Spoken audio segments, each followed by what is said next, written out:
11 বছর বয়সের মধ্যে অনুপমা নোবেল পড়ে পড়ে মাথাটা একবারে বিগড়ে ফেলেছে। সে মনে করল মানুষের হৃদয়ে যত প্রেম, যত মাধুরী, যত শোভা, যত সৌন্দর্য, যত তৃষ্ণা আছে, সব খুঁটিয়া খুঁটিয়া বাছিয়া একত্রিত করিয়া নিজের মস্তিষ্কের ভিতর জমা করিয়া ফেলিয়াছে।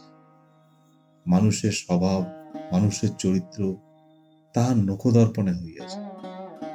জগতের শিখিবার পদার্থ আর তাহার কিছুই নাই। সব জানিয়া ফেলিয়াছে, সব শিখিয়া ফেলিয়াছে। সতীত্বের জ্যোতি সে যেমন দেখিতে পায়, প্রণয়ের মহিমা সে যেমন বুঝিতে পারে, জগতে আর কেহ যেন তেমন সমজদার আছে বলিয়া অনুপমা কিছুতেই বিশ্বাস করিতে পারে। অনু ভাবিল সে একটি মাধবীলতা, সম্প্রতি মঞ্জুরিয়া উঠিতেছে। এই অবস্থায় আশু সহকার শাখা বেষ্টিত না হইলে ফোটা ফোটা কুড়িগুলি কিছুতেই পূর্ণ বিকশিত হইতে পারিবে। তাই খুঁজিয়া পাতিয়া একটি নবীন কান্তি সহকার মনোনীত করিয়া লইয়া এবং 2-4 দিবসের মধ্যেই তাহাকে মন, প্রাণ, জীবন, যৌবন সব দিয়া ফেলিল। মনে মনে মন দিবার ও মন নিবার সকলেরই সমান অধিকার, কিন্তু জড়াইয়া ধরিবার পূর্বে সহকারটার মতামতের ঈষৎ প্রয়োজন। এইখানেই মাধবীলতা কিছু বিপদে পড়িয়া গেল। নবীন নীরোৎকান্তকে সে কেমন করিয়া জানাইবে যে সে তাহার মাধবীলতা? স্ফুটনোন্মুখ হইয়া দাঁড়াইয়া আছে। তাহাকে আশ্রয় না দিলে এখনই কুড়ির ফুল লইয়া মাটিতে লুটাইতে লুটাইতে প্রাণ ত্যাগ করিবে। কিন্তু তাহার সহকার এত জানিতে পারিল না। না জানুক, অনুপমার প্রেম উত্তরোত্তর বৃদ্ধি পাইতে লাগে।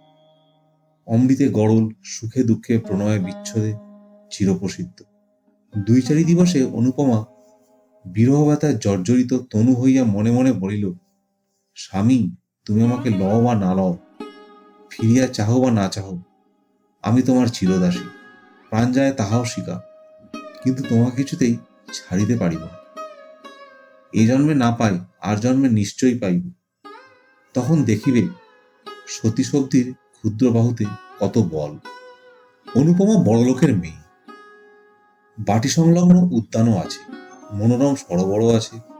সে তার চাঁদও ওঠে, পদ্মও ফোটে, কোকিলও গান গায়, মধুপও ঝঙ্কার করে।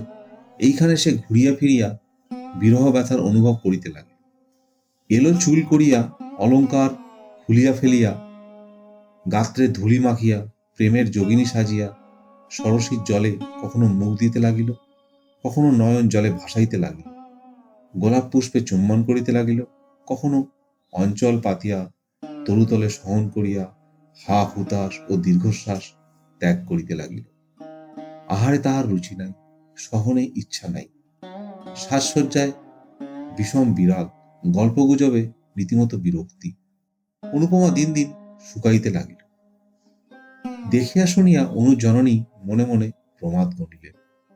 এক বই মেয়ে নয়, তার কি হইল? জিজ্ঞাসা করিলে সে যে কি বলে কেউ বুঝিতে পারিল। ঠোঁটের কথা ঠোঁটেই মিলাইয়া যায়।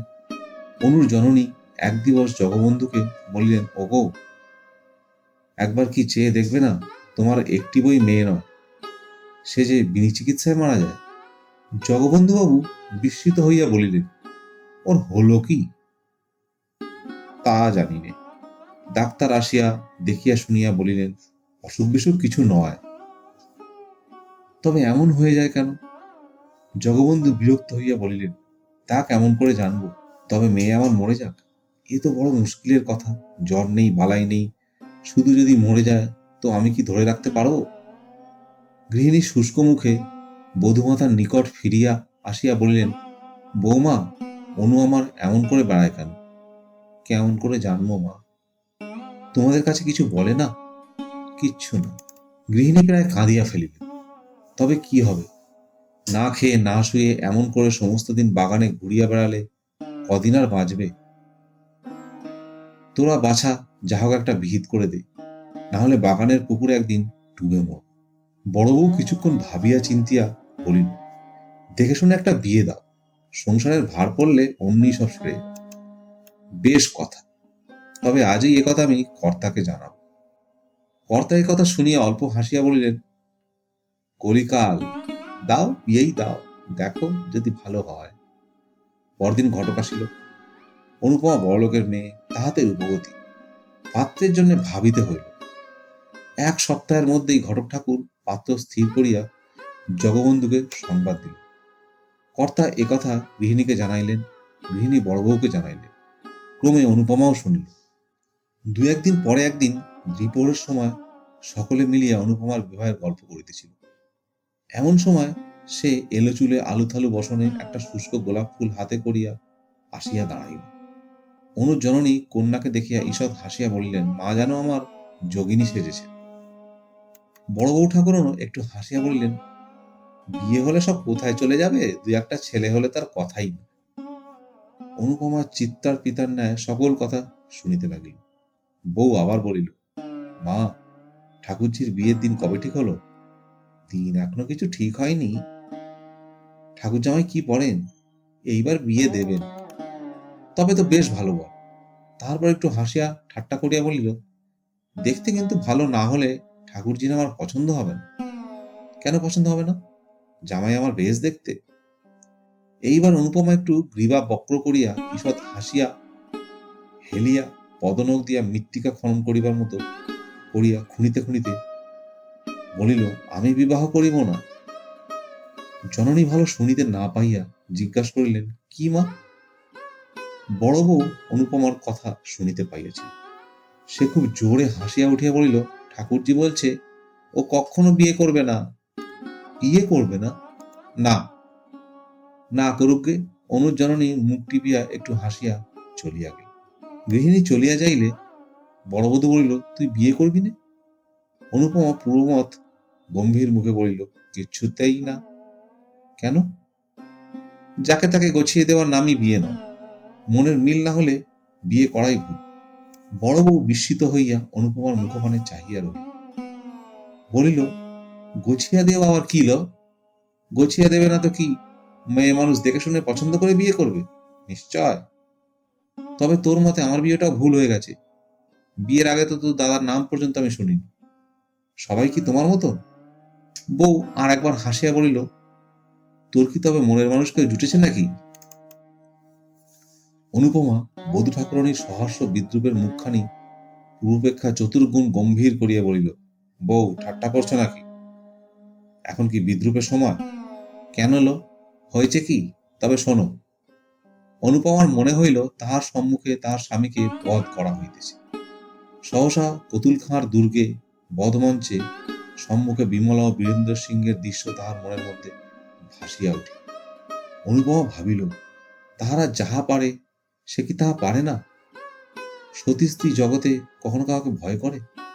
দেখিতে দেখিতে তাহার চক্ষু অনৈসর্গিক প্রভায় ধকধক করিয়া জ্বলিয়া উঠিল। দেখিতে দেখিতে অঞ্চলখানা কোমরে জড়াইয়া গাছ কোমর বাঁধিয়া ফেলিল। ব্যাপার দেখিয়া বড়বধূ 3 হাত পিছাইয়া গেল। নিমেষে অনুপমা পার্শ্ববর্তীর খাটের খুঁড়ো বেশ করিয়া জড়াইয়া ধরিয়া ঊর্ধ্বনেত্রে চিৎকার করিয়া কহিতে লাগিল, প্রভু, স্বামী, প্রাণনাথ, জগৎ সমীপে আজ আমি মুক্ত কণ্ঠে স্বীকার করিব, তুমি আমার প্রাণনাথ। প্রভু, তুমি আমার, আমি তোমার। এ খাটের খুঁড়ো নয়, এ তোমার পদযুগল। আমি ধর্ম সাক্ষী করে তোমাকে পতিত্বে বরণ করেছি। এখন তোমার চরণ স্পর্শ করে বলছি, এই জগতে তুমি ছাড়া আর অন্য কেউ আমাকে স্পর্শও করতে পারবে না। কার সাধ্য প্রাণ থাকতে আমাদিগকে বিচ্ছিন্ন করে? মাগো জগৎ জননী! বড়বধূ চিৎকার করিয়া ছুটিয়া বাহিরে আসিয়া পড়িল। ওগো দেখগে, ঠাকুরজি কেমন ধারা করছে যেন। দেখিতে দেখিতে গৃহিণী ছুটিয়া আসিলেন। বউ ঠাকুরানীর চিৎকার বাহির পর্যন্ত পৌঁছিয়াছে। কি হয়েছে? কি হলো কি? কর্তা ও তাহার পুত্র চন্দ্রবাবু ছুটিয়া আসিলেন। কর্তা গিন্নিতে পুত্র পুত্রবধূতে দাস দাসীতে মুহূর্তে যেন ঘরে ভিড় হইয়া গেল। অনুপমা মূর্ছিত হইয়া খাটের কাছে পড়িয়া আছে। গৃহিণী কাঁদিয়া উঠিলেন, অনুর আমার হলো কি? ডাক্তার ডাক, জল আনো, বাতাস করো ইত্যাদি চিৎকারে পাড়ার অর্ধেক প্রতিবাসী বাড়িতে জমিয়া গেল। অনেকক্ষণ পরে চোখ খুলে ধীরে ধীরে অনুপমা বলিল, আমি কোথায়? তাহার জননী মুখের নিকট মুখ আনিয়া সস্নেহে বলিলেন, কেন মা, তুমি যে আমার কোলে শুইয়া আছো? অনুপমা দীর্ঘশ্বাস ফেলিয়া মৃদু মৃদু হাসিয়া কহিল, ও তোমার কোলে? ভাবছিলাম আমি আর কোথায় যেন স্বপ্নরাজ্যে তার সঙ্গে ভেসে যাচ্ছি। দরবিগলিত অশ্রু তাহার গণ্ড বাহির করিতে লাগিল। জননী তাহা মুছাইয়া দিয়া কাতর হইয়া বলিলেন, কেন কাঁদছ মা? কার কথা বলছ? অনুপমা দীর্ঘশ্বাস ফেলিয়া মৌন হইয়া রহিল। বড়বধূ চন্দ্রবাবুকে এক পাশে ডাকিয়া বলিল, সবাইকে যেতে বল, আর কোনো ভয় নেই, ঠাকুরজি ভালো হয়েছে। ক্রমশ সকলে প্রস্থান করিয়া রাত্রে বড় বউ অনুপমার কাছে আসিয়া বলিল, ঠাকুরজি, কার সঙ্গে বিয়ে হলে তুই সুখী হোস? অনুপমা চক্ষু মুদ্রিত করিয়া কহিল, সুখ দুঃখ আমার কিছুই নাই, সেই আমার স্বামী। তা তো বুঝি, কিন্তু সে কে? সুরেশ। সুরেশই আমার। সুরেশ? রাখাল মজুমদারের ছেলে? হ্যাঁ, সেই। রাত্রে গৃহিণী একথা শুনিলেন। পরদিন অমনি মজুমদার বাড়িতে আসিয়া উপস্থিত হইলেন। নানা কথার পর সুরেশের জননীকে বললেন, তোমার ছেলের সঙ্গে আমার মেয়ের বিয়ে দাও। সুরেশের জননী হাসিয়া বলিলেন, মন্দ কি? ভালো মন্দর কথা নয়, দিতেই হবে। তবে সুরেশকে একবার জিজ্ঞেস করে আসি, সে বাড়িতেই আছে। তার মত হলে কর্তার অমত হবে না। সুরেশ বাড়ি থাকিয়া তখন বিয়ে পরীক্ষার জন্য প্রস্তুত হইতেছিল। এক মুহূর্ত তাহার 1 বৎসর। তাহার মা বিবাহের কথা বলিলেন, সে কানেই তুলিল না। গৃহিণী আবার বলিলেন, সুরো, তোকে বিয়ে করতে হবে। সুরেশ মুখ তুলিয়া বলিল, তা তো হবেই, কিন্তু এখন কেন? পড়ার সময় ওসব কথা ভালো লাগে। গৃহিণী অপ্রভৃত হইয়া বলিলেন, না না, পড়ার সময় কেন? এক্সামিন হয়ে গেলে বিয়ে হবে। কোথায়? এই গায়ে, জগবন্ধু বাবুর মেয়ের সঙ্গে। কি? চন্দ্রর বোনের সঙ্গে? যেটাকে খুকি বলে ডাকতো? খুকি বলে ডাকবে কেন? তার নাম অনুপমা। সুরেশ অল্প হাসিয়া বলিল, হ্যাঁ, অনুপমা। দূর তা দূর, সেটা ভারী কুৎসিত। কুৎসিত হবে কেন? সে বেশ দেখতে। তা হোক বেশ দেখতে। এক জায়গায় শ্বশুর বাড়ি বাপের বাড়ি আমার ভালো লাগে না। কেন, তাতে দোষ কি? দোষের কথায় কাজ নেই। তুমি এখন যাও মা, একটু পড়ি। কিছুই এখনো হয়নি। সুরেশের জননী ফিরিয়া আসে বলিলেন, সুরো তো এক গায়ে কিছুতেই বিয়ে করতে চায় না। কেন? তা তো জানি না। অনুর জননী মজুমদার গৃহিণীর হাত ধরিয়া কাতরভাবে বলিলেন, তা হবে না ভাই, এ বিয়ে তোমাকে দিতে হবে। ছেলের অমত, আমি কি করবো বলো? না হলে আমি কিছুতেই ছাড়ব না। তবে আজ থাক, কাল আর একবার বুঝিয়ে দেখব, যদি মত করতে পারি। অনুর জননী বাড়ি ফিরিয়া আসিয়া জগবন্ধুকে বলিলেন, ওদের সুরেশের সঙ্গে যাতে অনুর বিয়ে হয় তা করো। কেন বলো দেখি? রায়গ্রামে তো একরকম সব ঠিক হয়েছে, সে সম্বন্ধে আবার ভেঙে কি হবে? কারণ আছে। কি কারণ? কারণ কিছু নয়, কিন্তু সুরেশের মতো অমন রূপে গুণে ছেলে কি আর পাওয়া যাবে? আর ও আমার একটিমাত্র মেয়ে, তার দূরে বিয়ে দেব না। সুরেশের সঙ্গে হলে যখন খুশি দেখতে পাবো। আচ্ছা, চেষ্টা করব। চেষ্টা নয়, নিশ্চিত দিতে হবে। কর্তা নোক নাড়ার ভঙ্গি দেখিয়া হাসিয়া ফেলিলেন, বললেন, তাই হবে গো। সন্ধ্যার পর কর্তা মজুমদারের বাটি হইতে ফিরিয়া আসিয়া গৃহিণীকে বলিলেন, বিয়ে হবে না। সে কি কথা? কি করবো বলো? ওরা না দিলে তো আমি জোর করে ওদের বাড়িতে মেয়ে ফেলে দিয়ে আসতে পারি না। দেবে না কেন? এক গায়ে বিয়ে হয়, ওদের মত নেই। গৃহিণী কপালে করাঘাত করিয়া বলিলেন, আমার কপালের দোষ। পরদিন তিনি পুনরায় সুরেশের জননীর নিকট আসিয়া বললেন, দিদি গো, বিয়ে দে। আমার তো ইচ্ছা আছে, কিন্তু ছেলের মত কি করি? আমি লুকিয়ে সুরেশকে আরো 5,000 টাকা দেব। টাকার লোভ বড় লোভ। সুরেশের জননী একথা সুরেশের পিতাকে জানাইলেন। কর্তা সুরেশকে ডাকিয়া বলিলেন, সুরেশ, তোমাকে বিয়ে করতেই হবে। কেন? কেন আবার কি? এ বিবাহে তোমার গর্ভধারণের মত, আমারও মত, সঙ্গে সঙ্গে একটু কারণও হয়ে পড়েছে। সুরেশ নতমুখে বলিল, এখন পড়াশোনার সময়, পরীক্ষার ক্ষতি হবে। তা আমি জানি বাপু, পড়াশোনার ক্ষতি করে তোমায় কিছু করতে বলছি না। পরীক্ষা শেষ হলে বিয়ে করো, যে আজ্ঞে। অনুর জননীর আনন্দের সীমা নাই। একথা তিনি কর্তাকে বলিলেন। দাস দাসী সকলেরই মনে আনন্দে একথা জানাইয়া দিল। বড় বউ অনুপমাকে ডাকিয়া বলিল, ওলো, বর যে ধরা দিয়েছে। অনু সলজ্জে ঈষৎ হাসিয়া বলিল, তা আমি জানতাম। কেমন করে জানলি? চিঠিপত্র চলতো নাকি? প্রেম অন্তর্যামী, আমাদের চিঠিপত্র অন্তরে চলত। ধন্যী মেয়ে তুই। অনুপমা চলিয়া যাইলে বধূ ঠাকুরানী মৃদু মৃদু করিয়া বলিল, পাগামি শুনলে গা জ্বালা করে। আমি 3 ছেলের মা, উনি আজ আমাকে প্রেম শেখাতে এলেন। দুর্লভ বসু বিস্তর অর্থ রাখিয়া পরলোক গমন করিলেন। তাহার বংশতিবর্ষীয় একমাত্র পুত্র ললিতমোহন সাধ্য শান্তি সমাপ্ত করিয়া একদিন স্কুলে যাইয়া মাস্টারকে বলিল, মাস্টারমশাই, আমার নামটা কেটে দিন। কেন বাপু? মিথ্যে পড়ে শুনে কি হবে? যে জন্য পড়াশোনা তা তোমার বিস্তর আছে। বাবা আমার জন্য অনেক রেখে গেছেন। মাস্টার চক্ষু টিপিয়া অল্প অল্প হাসিয়া বলিল, তবে আর ভাবনা কি, এইবার যাও চড়োগে। এইখানেই ললিতমোহনের বৃদ্ধাভ্যাস ইতি হইল। ললিতমোহনের কাঁচা বয়স, তাহাতে বিস্তর অর্থ, কাজেই স্কুল ছাড়িবা মাত্র বিস্তর বন্ধু জুটিয়া গেল। ক্রমে তামাক, সিদ্ধি, গাঁজা, মদ, গায়ক গায়িকা ইত্যাদির পর একটির পর একটি করিয়া ললিতমোহনের বৈঠকখানা পূর্ণ করিল। একদিকে পিতৃসঞ্চিত অর্থরাশিও জলবৎ ঢেউ খেলিয়া তরতর করিয়া সাগর অভিমুখে ছুটিয়া চলিতে লাগিল। তাহার জননী কাঁদিয়া কাটিয়া অনেক বুঝাইলেন, অনেক বলিলেন, কিন্তু সে তাহাতে কর্ণপাত করিল। একদিন ঘূর্ণিত লোচনে মাতৃ সান্নিধ্যে আসিয়া বলিল, মা, এখনই আমাকে 50টা টাকা দাও। মা বলিলেন, একটিও পয়সা আমার নেই। ললিতমোহন দ্বিতীয় বাক্যবায় না করিয়া একটা কুড়ুল লইয়া জননীর হাত বাক্স চিরিয়া ফেলিয়া 50 টাকা লইয়া প্রস্থান করিল। তিনি দাঁড়াইয়া সমস্ত দেখিলেন, কিন্তু কিছুই বলিলেন। পরদিন পুত্রের হস্তে লোহার সিন্দুকের চাবি দিয়া বলিলেন, বাবা, এই লোহার সিন্দুকের চাবি নাও। তোমার বাপের টাকা যেমন ইচ্ছা খরচা করো, আর আমি বাধা দিতে আসবো না। কিন্তু ঈশ্বরের কাছে প্রার্থনা করি যেন আমি গেলে তোমার চোখটা ফোটে। ললিত বিস্মিত হইয়া বলিল, কোথায় যাবে? জননী বলিল, তা জানি নে। আত্মঘাতী হলে কোথায় যেতে হয় কেউ জানে? তবে শুনেছি সদ্গতি হয় না। তা কি করে বলবো বল? আমার যেমন কপাল। আত্মঘাতী হবে না হলে আর উপায় কি? তোমাকে পেটে ধরে আমার সব সুখই হলো। এখন নিত্যি নিত্যি তোমার লাথিচাটা খাওয়ার চেয়ে জমদূতের আগুন কুণ্ডও ভালো। ললিতমোহন জননীকে চিনিত। সে বিলক্ষণ জানিত যে তাহার জননী মিথ্যা ভয় দেখাইবার লোক নহে। তখন কাঁদিয়া ভূমে লুটাইয়া পা জড়াইয়া ধরিয়া বলিল, মা, তুমি আমাকে মাফ করো। এমন কাজ আর কখনো করব না। তুমি থাকো, তুমি যেও না। জননী রুক্ষ ভাবে বলিলেন, তাও কি হয়? তোমার বন্ধু বান্ধব তারা সব কোথায়? আমি কাউকে চাইনি, আমার টাকা কড়ি বন্ধু বান্ধব কিছুই চাইনি, শুধু তুমি থাকো। তোমার কথায় বিশ্বাস কি?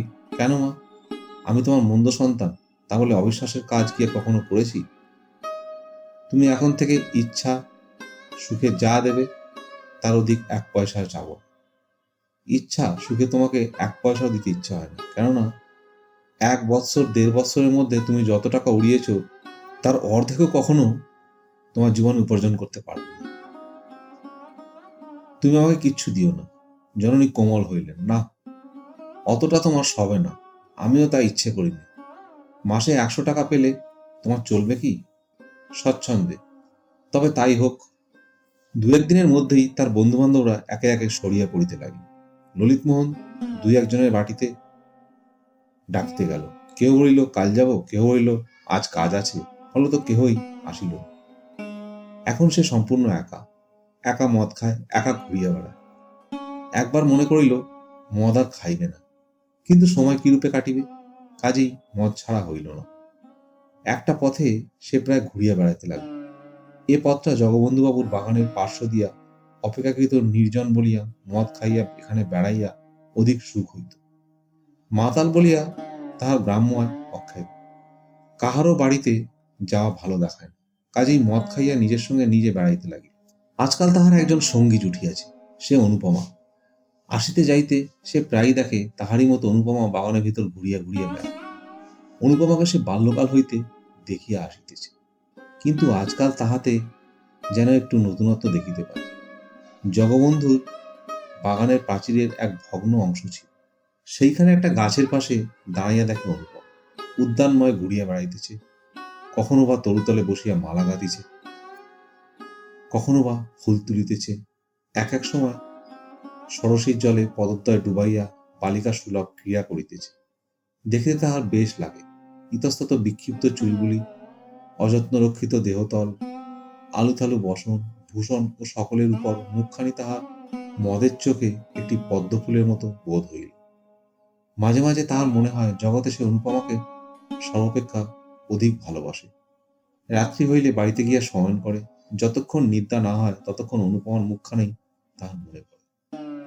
স্বপ্নেও কখনো কখনো তাহার অনিন্দ সুন্দর বদনমণ্ডল হৃদয়ে জাগিয়া ওঠে। এমন করিয়া কতদিন যায়। জগবন্ধুর উদ্যানের সেই ভগ্ন অংশটিতে বৈকাল হইতে বসিয়া থাকা আজকাল তাহার নিত্যকর্ম হইয়া দাঁড়িয়েছে। সে বালক নয়, অল্পদিনই বুঝতে পারিল যে অনুপমাকে বাস্তবে কি সে অতিশয় অধিক রকম ভালোবাসিয়া ফেলিয়াছে। কিন্তু এরূপ ভালোবাসায় লাভ নেই। সে জানিত সে মাতাল, সে অপদার্থ মূর্খ, সে সকলের ঘৃণিত জীব। অনুপমার কিছুতেই যোগ্য পাত্র নহে। শত চেষ্টাতেও তাহাকে পাওয়া সম্ভব নয়। তবে আর এমন করিয়া মন খারাপ করিয়া লাভ কি? কাল হইতে আর আসিবে না। কিন্তু থাকিতে পারিত না। সূর্য অস্তগত হইলে সে মদটুকু খাইয়া সেই ভাঙা পাঁচিলটির উপর আসিয়া বসিত। তবে ভিতরে একটা কথা আছে, কাহাকে ভালোবাসিলে মনে হয় সেও বুঝি আমাকে ভালোবাসে। আমাকে কেন বাসিবে না? অবশ্য এ কথা প্রতিপন্ন করা যায় না। একদিন ললিতমোহন প্রাচীরে উঠিয়াছে এমন সময় চন্দ্রবাবুর চোখে পড়িল। চন্দ্রবাবু দারোয়ানকে হাঁকিয়া বলিলেন, পাকড়ো পাকড়ো। দারোয়ান প্রথমে বুঝিতে পারিল না কাহাকে ধরিতে হইবে। পরে যখন বুঝিল, ললিতবাবুকে তখন সেলাম করিয়া 3 হাত পিছাইয়া দাঁড়াইল। চন্দ্রবাবু পুনরায় চিৎকার করিয়া বলিলেন, পাকড়ো পাকড়ো, থানে মে দেও। দারোয়ান আধা বাংলা আধা হিন্দিতে বলিল, হামি নেহু পারেগা বাবু। ললিতমোহন ততক্ষণে ধীরে ধীরে প্রাচীরটা টপকাইয়া প্রস্থান করিলেন। সে চলিয়া যাইলে চন্দ্রবাবু কহিলেন, কাহে নেহি পাকড়া? দারোয়ান চুপ করিয়া রহিল। একজন মালি ললিতকে বিলক্ষণ চিনিত। সে বলিল, ও বেটা ভোজপুরির সাধ্য কি ললিতবাবুকে ধরে? ওর মতো 4টে দারোয়ানের মাথা ও এক ঘুষিতে ভেঙে দেয়। দারোয়ানও তাহা স্বীকার করিল, বলিল, বাবু নকরি করনে আয়া হ্যায়, জান দেনে নেহি আয়া। চন্দ্রবাবু কিন্তু ছাড়িবার পাত্র নয়। তিনি ললিতের উপর পূর্ব হইতেই বিলক্ষণ চটা ছিল। এখন সময় পাইয়া সাক্ষী জুটাইয়া অনধিকার প্রবেশে এবং আরো কত কি অপরাধে আদালতে নালিশ করিল।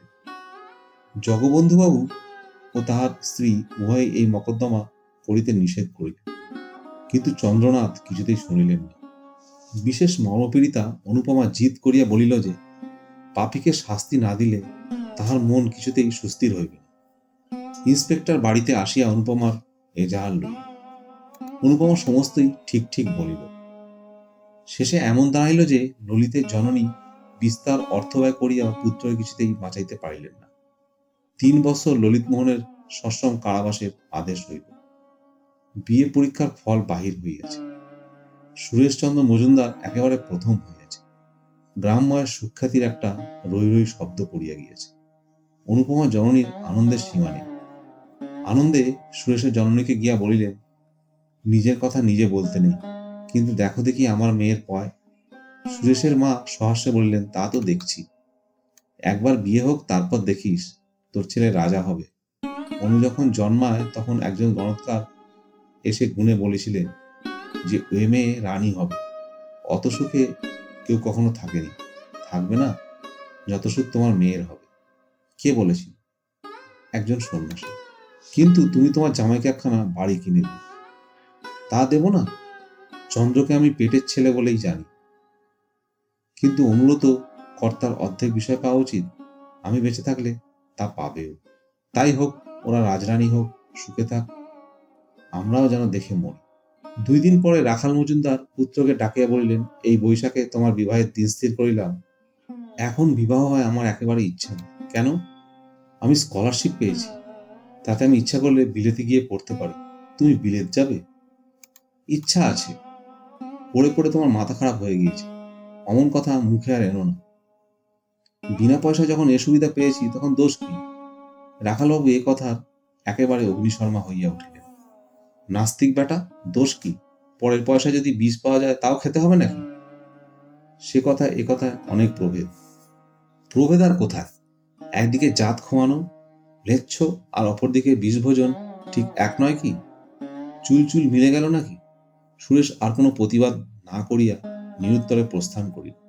সে চলিয়া যাইলে রাখালবাবু আপনা আপনি হাসিয়া বলিলেন, বেটা পাতা 2 ইংরাজি পড়ে আমাদের সঙ্গে তর্ক করতে আসে।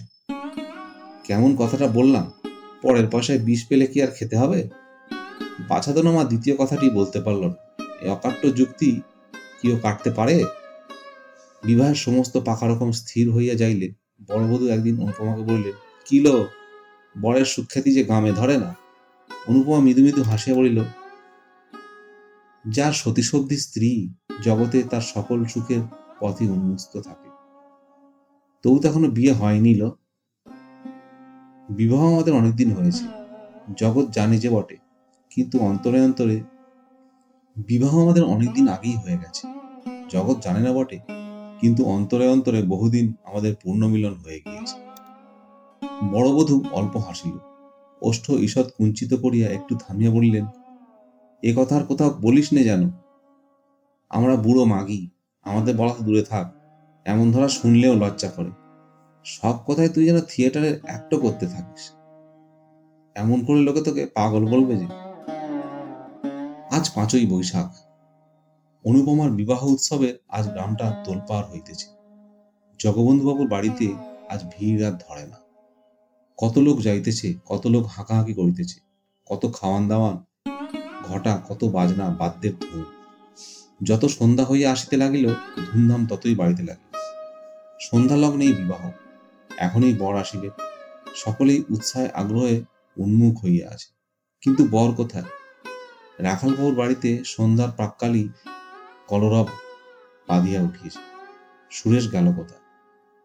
এখানে খোঁজে, ওখানে খোঁজে, এদিকে দেখে, ওদিকে দেখ, কিন্তু কোথাও কেহই সুরেশকে খুঁজিয়া বাড়ি করিতে পারিল না। কুসংবাদ পৌঁছিতে বিলম্ব হল। বজ্রাগ্নির মতো এ কথা জগবন্ধুর বাড়িতে আসিয়া পড়িল। বাড়িশুদ্ধ লোক সকলেই মাথায় হাত দিয়ে বসিয়া পড়িল। সে কি কথা! 8টার সময় বিবাহের লগ্ন, কিন্তু 9টা বাজিতে চলিল। কোথাও বরের সন্ধান আর পাওয়া যাইতেছে না। জগবন্ধুবাবু মাথায় চাপড়াইয়া চাপড়াইয়া ছুটিয়া বেড়াইতে লাগিল। গৃহিণী কাঁদিয়া আসিয়া তার নিকটে পড়িলেন, বলিলেন, কি হবে গো? কর্তার তখন অর্ধক্ষিপ্ত অবস্থা। তিনি চিৎকার করিয়া বলিয়া উঠিলেন, হবে আমার সাধ্য, আর কি হবে? এই হতভাগা মেয়ের জন্য বৃদ্ধ বয়সে আমার মান গেল, যশ গেল, জাতি গেল। এখন এক ঘরে হয়ে থাকতে হবে। কেন মরতে বুড়ো বয়সে তোমাকে আমি বিয়ে করেছিলাম? তোমারই জন্যে আজ আমার এই অপমান। শাস্ত্রেই আছে, স্ত্রী বুদ্ধি প্রলয়ঙ্কারী। তোমার কথা শুনে আমি নিজের পায়ে নিজে কুড়ুল মেরেছি। যাও, তোমার মেয়ে নিয়ে আমার সামনে থেকে দূর হয়ে। গৃহিণীর দুঃখের কথা বলিয়ে কাজ নেই। এদিকে এই আর ওদিকে আর এক বিপদ। অনুপমা ঘন ঘন মূর্ছা যাইতেছে। একদিকে রাত্রি বাড়িয়া চলিতেছে। 10টা, 11টা, 12টা ক্রমশ হইয়া গেল। 1টা, 2টা বাজিয়া গেল, কিন্তু কোথাও সুরেশের সন্ধান মিলল না। সুরেশকে পাওয়া যাক আর না যাক, অনুপমার বিবাহ কিন্তু দিতেই হবে। কেননা আজ রাত্রে বিবাহ না হইলে জগবন্ধুবাবুর জাতি যায়।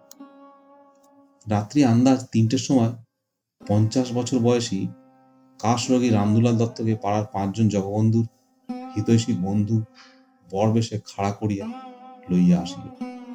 অনুপমা যখন শুনিল এমন করিয়া তাহার মাথা খাইবার উদ্যোগ হইতেছে, তখন মূর্ছা ছাড়িয়া দিয়া জননীর পায়ে পড়িয়া লুটাইয়া পড়িল। ওমা, আমায় রক্ষা করো, এমন করে আমার গলায় ছুরি দিও না। এ বিয়ে দিলে আমি নিশ্চয়ই আত্মঘাতী হব। মা কাঁদিয়া বলিলেন, আমি কি করব মা? মুখে যাহাই বলুন না, কন্যার দুঃখ ও আত্মগ্লানিতে তাহার হৃদয় পুড়িয়া যাইতেছিল। তাই কাঁদিয়া কাটিয়া আবার স্বামীর কাছে আসিলেন, ওগো, একবার শেষটা ভেবে দেখো, এ বিয়ে দিলে আমার মেয়ে বিষ খাবে। কর্তা কোনো কথা না কহিয়া একেবারে অনুপমার নিকট আসিয়া গম্ভীরভাবে বলিলেন, ওঠো, ভোর হয়ে যায়। কোথায় যাব বাবা? এখনই সম্প্রদান করিব। অনুপমা কাঁদিয়া ফেলিল, বাবা, আমাকে মেরে ফেলো, আমি বিষ খাব। যা ইচ্ছা হয় কাল খেও মা, আজ বিয়ে দিয়ে আমার জাত বাঁচাই, তারপর যেমন খুশি করো বিষ খেয়েও জলে ডুবে মরো, আমি একবারও বারণ করব। এ কি নিদারুণ কথা! একেবারেই যথার্থ। এই অনুপমার ভিতর পর্যন্ত শিহরিয়া উঠে। বাবা, আমায় রক্ষা করো। কত কাতরোক্তি, কত কন্দন, কিন্তু কোনো কথাই খাটিল না। দৃঢ়প্রতিজ্ঞ জগবন্ধুবাবু সেই রাত্রি বৃদ্ধ রামদুলাল দত্তের হাতে অনুপমাকে সম্প্রদান করিলেন। বহুকাল বিপত্নিক বৃদ্ধ রামদুলাল আপনার বলিতে সংসারে আর কেহ নাই। দুইখানি পুরাতন ঘর, একটু শাকসবজির বাগান, ইহাই দত্তজির সাংসারিক সম্পত্তি। বহু ক্লেশে তাহার দিন গুজরান। বিবাহ করিয়া পরদিন অনুপমাকে বাড়ি আনিলেন। সঙ্গে সঙ্গে অনেক খাদ্যদ্রব্য আসিল, অনেক দাসদাসী আসিল। কোনো ক্লেশ নাই। 6-7 দিন তাহার পরম সুখে অতিবাহিত হইল। বড়লোক শ্বশুর, আর তাহার কোনো ভাবনা নাই। বিবাহ করিয়া কপাল ফিরিয়াছে। কিন্তু অনুপমার স্বতন্ত্র কথা। আর 2 দিন থাকিয়া সে পিত্তালয়ে ফিরিয়া আসিল।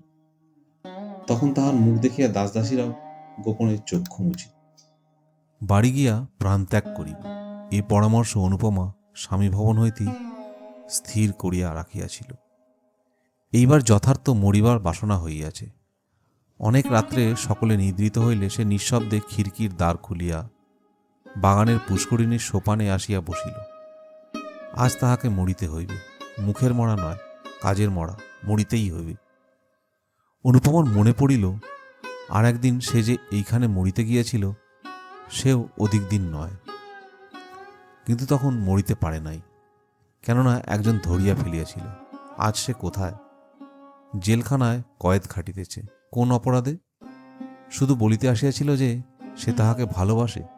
কে জেলে দিল? চন্দ্রবাবু। কেন? তাহাকে দেখিতে পারিত না বলিয়া? সে মাতাল বলিয়া? সে অনধিকার প্রবেশ করিয়াছিল বলিয়া? কিন্তু অনুপমা কি বাঁচাইতে পারিত না?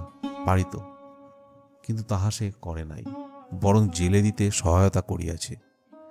আজ তাহার মনে হইল ললিত কি যথার্থই তাহাকে ভালোবাসিত? হয়তো বাসিত, হয়তো বাসিত না। না বাসুক, কিন্তু তাহাকে দণ্ডিত করিয়া তাহার কি ইষ্ট সিদ্ধি হইয়াছে? জেলে পাথর ভাঙিতেছে, ঘানি টানিতেছে, আরও কত কি নীচ কর্ম করিতে হইতেছে।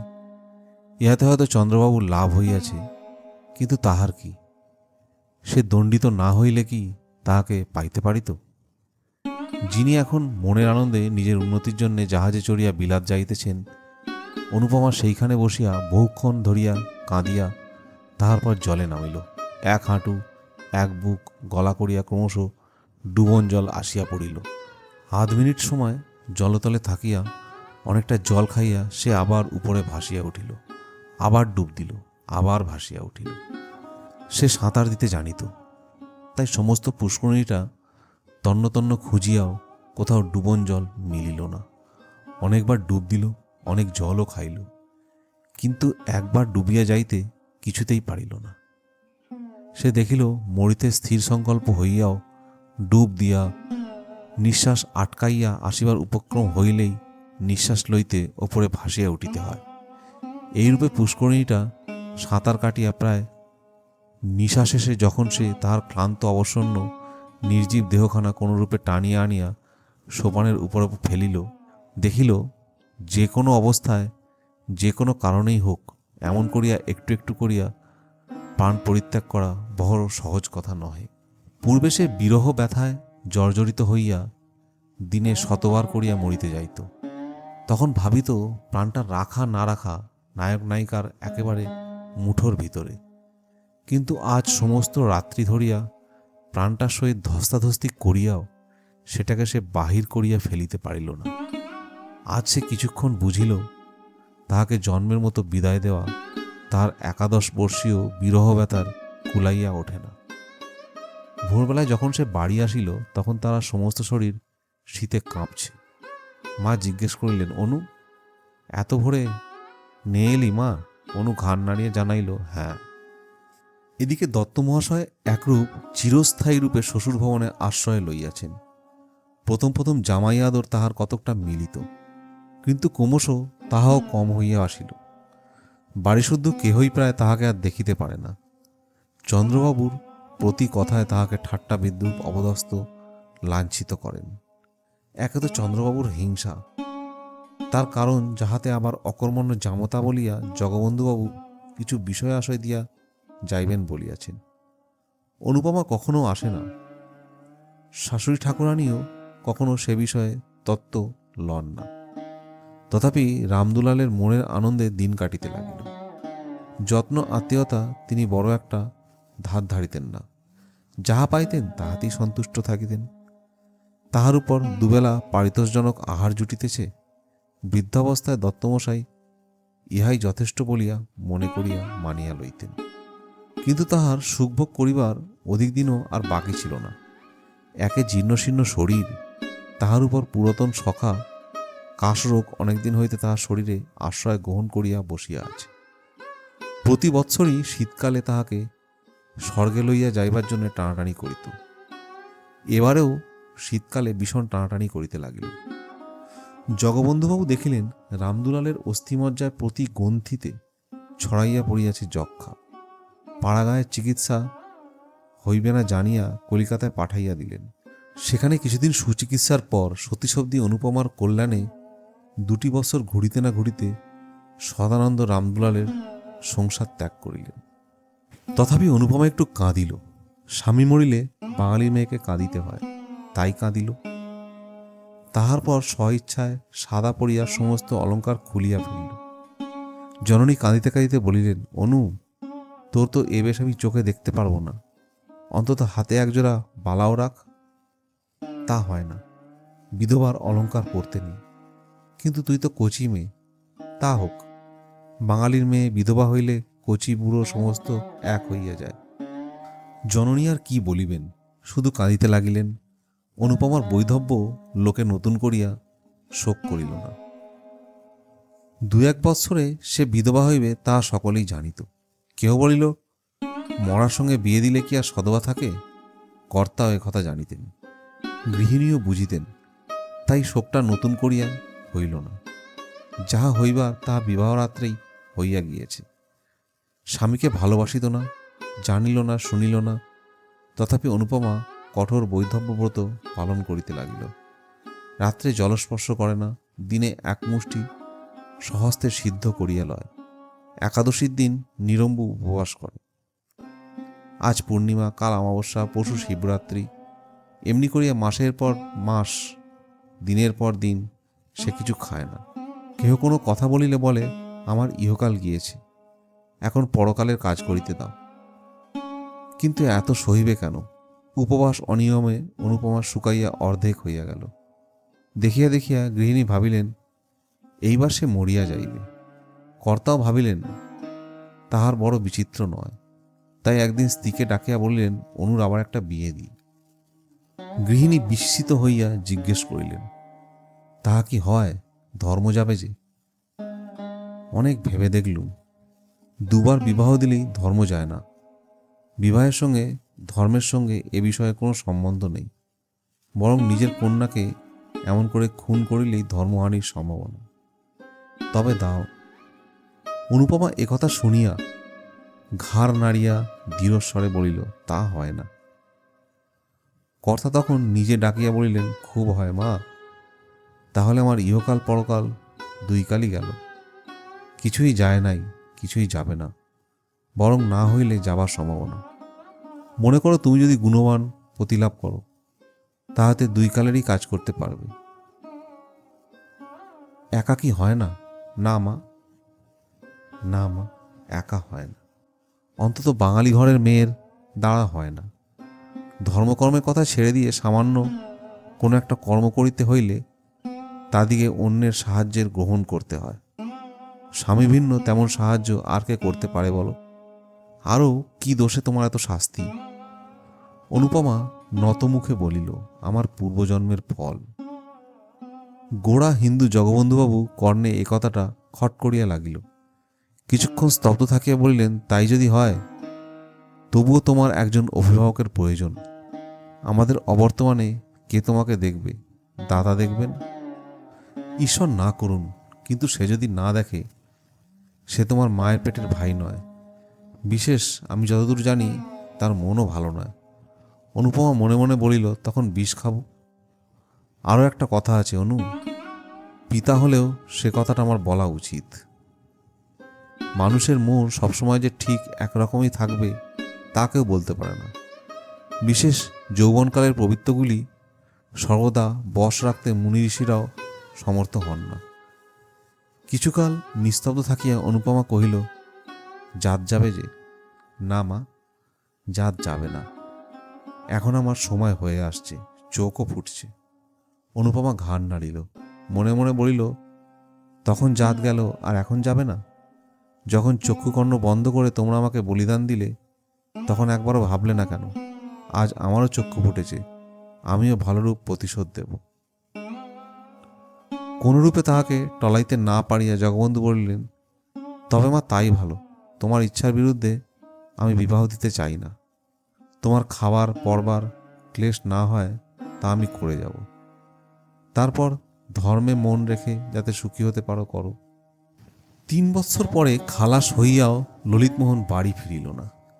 কেহ বলিল লজ্জা আসিতেছে না, কেহ বলিল সে গ্রামে কি আর মুখ দেখাতে পারে। ললিতমোহন নানা স্থানে পরিভ্রমণ করিয়া 2 বৎসর পরে সহসা একদিন বাটিতে আসিয়া উপস্থিত হইল। তাহার জননী আনন্দে পুত্রের শিরচুম্বন করিয়া আশীর্বাদ করিলেন, বাবা, এবার বিবাহ করিয়া সংসারী হও, যা কপালে ছিল তা ঘটে গেছে, এখন সেজন্য আর মনে দুঃখ করো না। ললিত যাহা হয় একটা করিবে স্থির করিল। 5 বৎসর পরে ফিরিয়া আসিয়া ললিত গ্রামে অনেক পরিবর্তন দেখিল। বিশেষ দেখিলে জগবন্ধুবাবুর বাড়িতে কর্তাগিন্নি কেহ জীবিত নাই। চন্দ্রনাথবাবু এখন সংসারের কর্তা। অনুপমা বিধবা হইয়া এইখানেই আছে, কারণ তাহার অন্যত্র স্থান নাই। পূর্বেই জননীর মৃত্যু হইয়াছিল। পরে পিতার মৃত্যুর পর অনুপমা ভাবিয়াছিল, পিতা যাহা দিয়া গিয়াছেন তাহা লইয়া কোনো তীর্থস্থানে থাকিবে এবং সেই টাকায় পুণ্যধর্ম নিয়মব্রত করিয়া অবশিষ্ট জীবনটা কাটাইয়া দিবে। কিন্তু সাধ্য শান্তি হইলে উইল দেখিয়া সে মর্মাহত হইল। পিতা কেবল তাহার নামে 500 টাকা দিয়া গিয়াছেন। তাহারা বড় লোক, এ সামান্য টাকা তাহাদিগের নিকট টাকাই নয়, বাস্তবিক। এই অর্থে কাহারও চিরজীবন গ্রাসাচ্ছাদ নির্বাহিত হইতে পারে না। গ্রামে অনেকেই কানাঘুষা করিল, এ উইল জগবন্ধুবাবুর নহে, ভিতরে কিছু কারসাজি আছে। কিন্তু সে কথায় ফল কি? নিরুপায় হইয়া অনুপমা চন্দ্রবাবুর বাড়িতেই রহিল। লোকে বলে, পিতার মৃত্যু না হওয়া পর্যন্ত সৎমাকে চিনিতে পারা যায় না। সৎ ভাইকেও সেই রূপে পিতার জীবিতকাল পর্যন্ত চিনিতে পারা খুব কঠিন। এতদিন পরে অনুপমা জানিতে পারিল তাহার দাদা চন্দ্রনাথবাবু কি চরিত্রের মানুষ। যত প্রকার অধম শ্রেণীর মানুষ দেখিতে পাওয়া যায়, চন্দ্রনাথবাবু তাহাদের সর্বনিকৃষ্ট। হৃদয়ে এক তিল দয়া নেই, মায়া নেই, চক্ষে এক বিন্দু চামড়া পর্যন্ত নেই। অনুপমার এই নিরাশ্রয় অবস্থার জন্যে তিনি তাহার সহিত যেরূপ ব্যবহার করিতে লাগিলেন তাহা বলিয়া শেষ করা যায় না। প্রতি কথায় এমনকি উঠিতে বসিতে তিরস্কার, লাঞ্ছিত, অপমানিত করিতেন। অনেকদিন হইতে তিনি অনুপমাকে দেখিতে পারেন না, কিন্তু আজকাল তা অধিক না দেখিতে পারিবার কারণ তিনি ভালোই জানেন। বড়বধূ পূর্বে তাহাকে ভালোবাসিতেন, কিন্তু এখন তিনিও দেখিতে পারেন না। যখন অনু বড়লোকের মেয়ে ছিল, যখন তাহার বাপ মা বাঁচিয়া ছিল, যখন তাহার কথায় 5 জন ছুটিয়া আসিত, তখন তিনিও ভালোবাসিতেন। এখন সে দুঃখিনী, আপনার বলিতে কেহ নাই, টাকা কড়ি নাই, পরের অন্ন না খাইলে দিন কাটে না। তাহাকে কে এখন ভালোবাসিবে, কে এখন যত্ন করিবে? বড়বধূর 3-4টি ছেলে মেয়ের ভার অনুর উপর। তাহাদিগকে খাওয়াইতে হয়, স্নান করাইতে হয়, পড়াইতে হয়, কাছে করিয়া শুইতে হয়। তথাপি কোনো বিষয়ে একটু ত্রুটি হইলে অমনি বড়বধূ ঠাকুরানী রাগ করিয়া রীতিমতো 5টা কথা শুনাইয়া দেন। ইহা ভিন্ন অনুপমাকে নিত্য দুবেলা চন্দ্রবাবুর জন্যে 2-4টি ভালো তরকারি রাঁধিতে হয়। পাচক ব্রাহ্মণ তেমন প্রস্তুত করিতে পারে না, আর না হইলে চন্দ্রবাবুরও কিছু খাওয়া হয় না। একাদশী হোক, দ্বাদশী হোক, আর উপবাসী হোক, সে রান্না তাকে রাঁধিতেই হইবে। বিধবা হইয়া অনুপমা প্রাতঃকালে স্নান করিয়া অনেকক্ষণ ধরিয়া পুজো করিত। এখন তাহাকে সে সময়টুকুও দেওয়া হয় না। একটু বিলম্ব হলেই বধূ ঠাকুরানী বলিয়া ওঠেন, ঠাকুরজি, একটু হাত চালিয়ে নাও, ছেলেরা কাঁদছে, এখনো পর্যন্ত কিছু খেতে পায়নি। অনুপমা যা তা করিয়া উঠিয়া আসে, একটি কথাও সে মুখ ফুটিয়া বলিতে পারে না। একাদশী দীর্ঘ উপবাসে করিয়াও তাহাকে রাত্রে রন্ধন করিতে যাইতে হয়। তৃষ্ণায় বুক ফাটিতে থাকে, অগ্নির উত্তাপে মাথা টিপটিপ করিতে থাকে, গা ঝিমঝিম করে, তবু কেহ কথা কহে না। অবস্থার পরিবর্তনে সহ্য করিবার ক্ষমতাও হয়, কেননা জগদীশ্বর তাহা শিখাইয়া দেন। না হইলে অনুপম এতদিন মরিয়া যাইত। এ সংসারে তাহার অপেক্ষা দাসদাসীরা শ্রেষ্ঠ। জোর করিয়া তাহাদের দুটো বলিলে তাহারা দুটো জবাবের কথা বলিতে পারে। অন্তত আমার মাইনাপত্র চুকাইয়া দেন, বাড়ি যাই, এ কথাও বলিতে পারে। কিন্তু অনু তাহাও বলিতে পারে না। সে বিনামূল্যের কৃতদাসী, মারো কাটো, তাহাকে এখানেই থাকিতে হইবে, আর কোথাও যাইবার জো নেই। সে বিধবা, সে বড়লোকের কন্যা। অনুপমার অবস্থা বুঝাইতে পারা যায় না, বুঝিতে হয়। বাঙালির ঘরে পরান্ন প্রত্যাশিনী বিধবাই কেবল তাহার অবস্থা বুঝিতে পারিবে, অন্যে বুঝিতে পারবে না। আজ দ্বাদশী। সকাল সকাল স্নান করিয়া অনুপমা পূজা করিতে বসিল। তখন 15 মিনিটও হয় নাই, বড়বধূ ঘরে আসিয়া একটু বড় গলায় বলিলেন, ঠাকুরজি, তোমার কি আজ সমস্ত দিনে হবে না? এমন করে চলবে না বাপু। অনুপমা শিবের মাথায় জল দিতেছিলে, কথা কহিল না।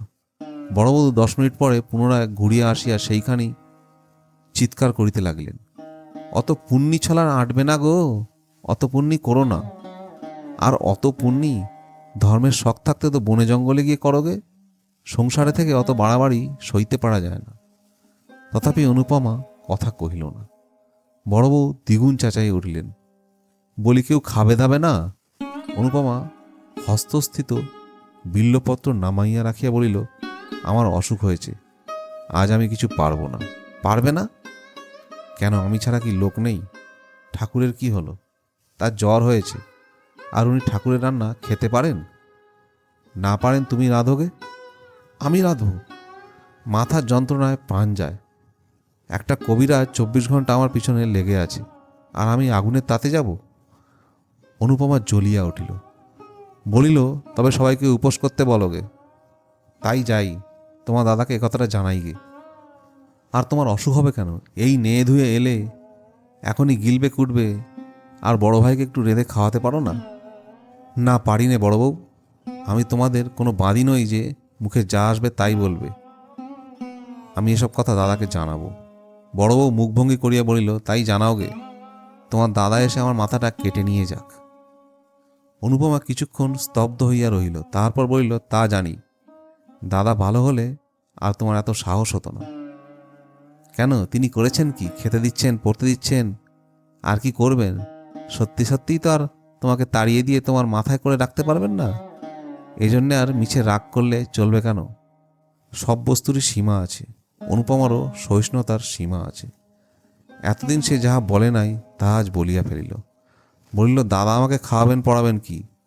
যে বাপের টাকায় তিনি খান, আমি সেই বাপের টাকায় খাই। বড় বউ ক্রুদ্ধ হইল, তাই যদি হতো তাহলে বাপ আর পথের কাঙাল রেখে যেত না। পথের কাঙাল তিনি করে যাননি, তোমরাই করেছ, গ্রামশুদ্ধ সবাই জানে।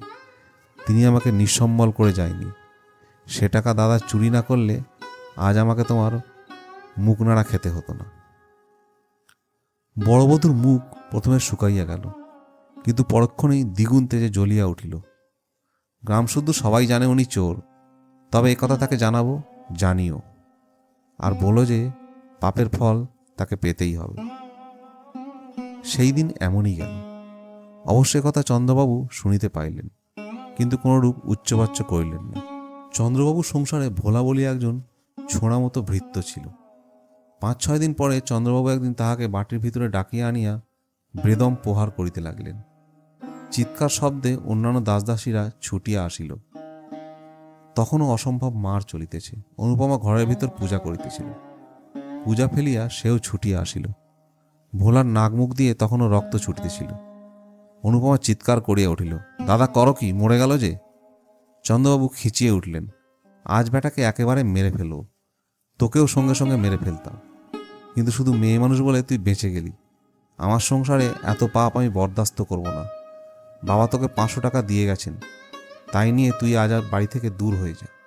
অনুপমা কিছুই বুঝিতে পারিল না, শুধু বলিল, সে কি?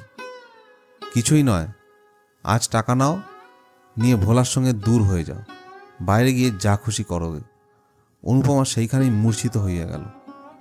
দাসদাসীরা সকলেই একথা শুনিল। কেউ মুখে কাপড় দিয়া হাসিল, কেউ হাসি চাপিয়া ভালো মানুষের মতো সরিয়া গেল, কেউ বা ছুটিয়া অনুপমাকে তুলিতে আসিল। চন্দ্রবাবু মৃতপ্রায় ভোলার মুখে আর একটা পদাঘাত করিয়া বাহিরে চলিয়া গেলেন। আজ অনুপমার শেষ দিন।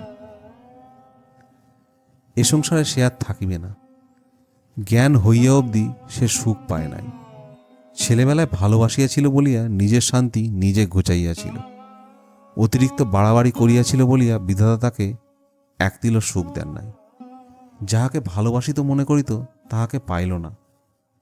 যে ভালোবাসিতে আসিয়াছিল তাহাকে তাড়াইয়া দিল। পিতা নাই, মাতা নাই, দাঁড়াইবার স্থান নাই। স্ত্রীলোকের একমাত্র অবলম্বন সতীত্বের সুযশ, তাহাও ঈশ্বর কাড়িয়া লইতে বসিয়াছেন। তাই আর এ সংসারে থাকিবে না। বড় অভিমানের তাহার হৃদয় ফাটিয়া যাইতেছিল।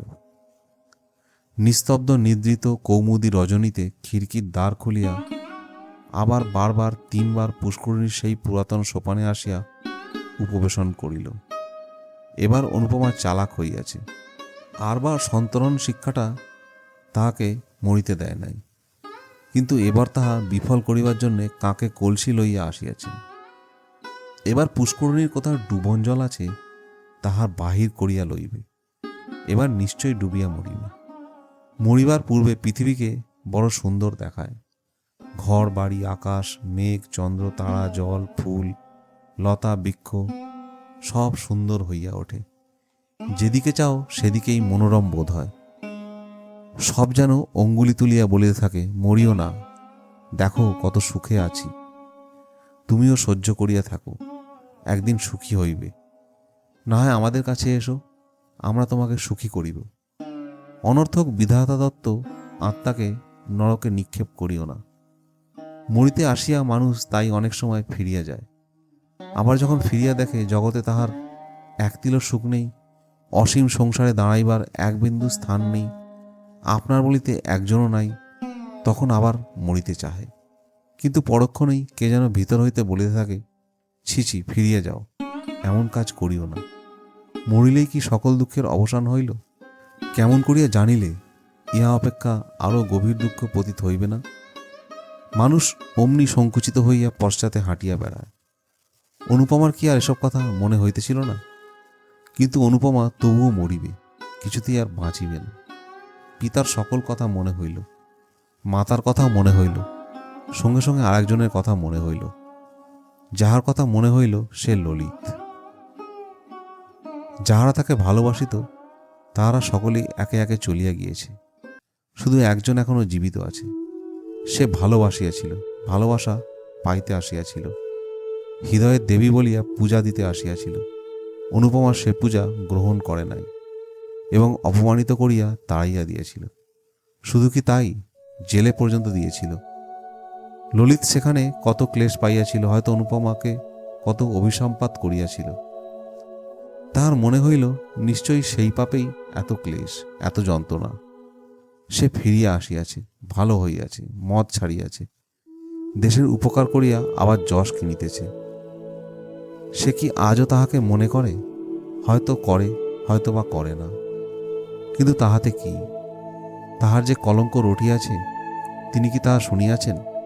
যখন গ্রামে রটি বেজে আমি কলঙ্কিনী হইয়া ডুবিয়াছি, কাল যখন আমার দেহ জলের উপর ভাসিয়া উঠবে, ছিছি, কত ঘৃণায় তাহার ওষ্ঠ কুঞ্চিত হইয়া উঠিল। অনুপমা আবার অঞ্চল দিয়া গলদেশে কলসি বাঁধিল। এমন সময় কে একজন পশ্চাৎ হইতে ডাকিল, অনুপমা।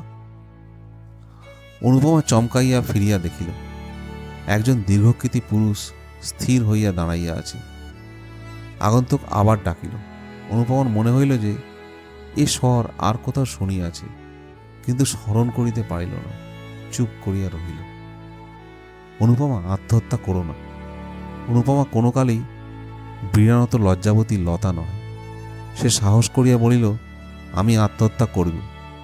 আপনি কি করে জানলেন? তবে গলায় কলসি বাঁধছ কেন? অনুপমা মৌন হইয়া রহিল। আগন্তুক ঈষৎ হাসিয়া বলিল, আত্মঘাতী হলে কি হয় জানো? কি? অনন্ত নরক। অনুপমা শিহরিয়া উঠিল। ধীরে ধীরে কলসি খুলিয়া রাখিয়া বলিল, এ সংসারে স্থান নাই। ভুলে গিয়েছ? আমি মনে করিয়ে দিচ্ছি। প্রায় 6 বছর পূর্বে ঠিক এইখানে একজন তোমাকে চিরজীবনের জন্য স্থান দিতে চেয়েছিল, স্মরণ হয়? অনুপমা লজ্জায় রক্তমুখী হইয়া বলিল, হয়। এ সংকল্প ত্যাগ করো।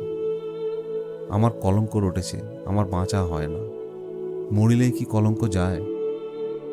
যাক না যাক, আমি তা শুনতে পারব না। ভুল বুঝেছ অনুপমা, মরলে এ কলঙ্ক চিরকাল ছায়ার মতো তোমার নামের পাশে ঘুরে বেড়াবে। বেঁচে দেখো, এ মিথ্যা কলঙ্ক কখনো চিরস্থায়ী হবে না। কিন্তু কোথায় গিয়ে বেঁচে থাকবো? আমার সঙ্গে চলো। অনুপমার একবার মনে হইল তাহাই করিবে। চরণে লুটাইয়া পড়িবে, বলিবে, আমাকে ক্ষমা করো। বলিবে, তোমার অনেক অর্থ, আমাকে কিছু ভিক্ষা দাও, আমি গিয়া কোথাও লুকাইয়া থাকি। পরে অনেকক্ষণ মৌন থাকিয়া ভাবিয়া চিন্তা করিল, আমি যাব না। কথা শেষ হইতে না হইতে অনুপমা জলে ঝাঁপাইয়া পড়িল। অনুপমার জ্ঞান হইলে দেখিল সুসজ্জিত হর্মপালঙ্কের উপর সে শয়ন করিয়া আছে। পার্শ্বে ললিতমোহন। অনুপমা চক্ষু উন্মীলন করিয়া কাতরস্বরে বলিল, কেন আমাকে বাঁচালে?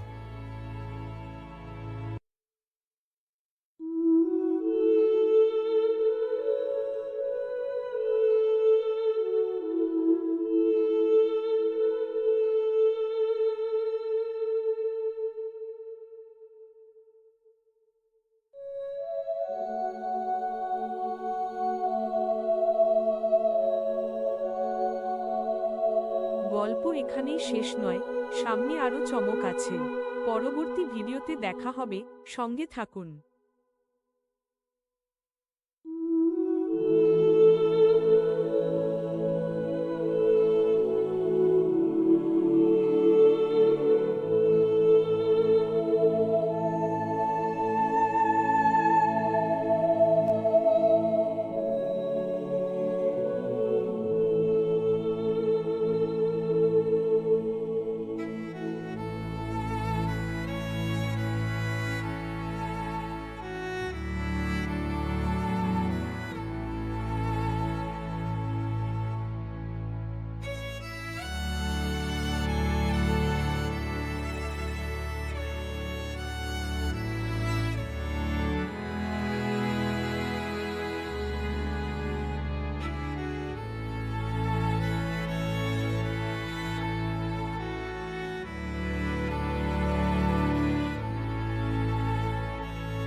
আশা করি আজকের গল্প খুব ভালো লেগেছে।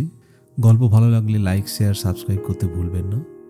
আর যদি আরও গল্প শুনতে চান তাহলে চ্যানেলের প্লেলিস্ট ভিজিট করতে পারেন। এরকম অনেক গল্প সেখানে পাবেন।